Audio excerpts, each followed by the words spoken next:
बिस्मिल्लाहिर्रहमानिर्रहीम। अस्सलामु अलैकुम नाज़रीन। आने वाले 24 घंटों के दौरान भी कराची में गरज चमक और तेज़ हवाओं के साथ मज़ीद मूसलाधार बारिशों के हवाले से ताज़ा तरीन रिपोर्ट के साथ हाजिर हूँ। नाज़रीन, ताज़ा तरीन सेटेलाइट आपके सामने, जिसमें आप देख सकते हैं कि हवा का शदीद कम दबाव इस वक्त पाकिस्तान में दाखिल हो चुका है, जिसके बायस मुल्क के बेशतर इलाकों में तूफ़ानी बारिशों के सिलसिले जारी हैं। कराची के हवाले से बात की जाए तो अभी आप देख सकते हैं कि कराची में सुबह सिंध के बेशतर इलाकों में गहरे बादल मौजूद हैं और वक्फे वक्फे से गरज चमक और तेज़ हवाओं के साथ बारिश का सिलसिला भी जारी है।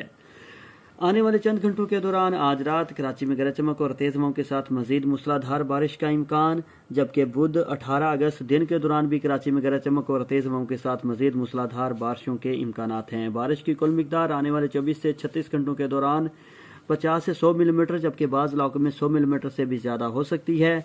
जबकि जुमा 19 अगस्त तक कराची में बारिशों की शिद्दत में काफ़ी हद तक कमी आने का इम्कान है, तहम जुमा के रोज़ भी कराची में मज़ीद बारिश हो सकती है।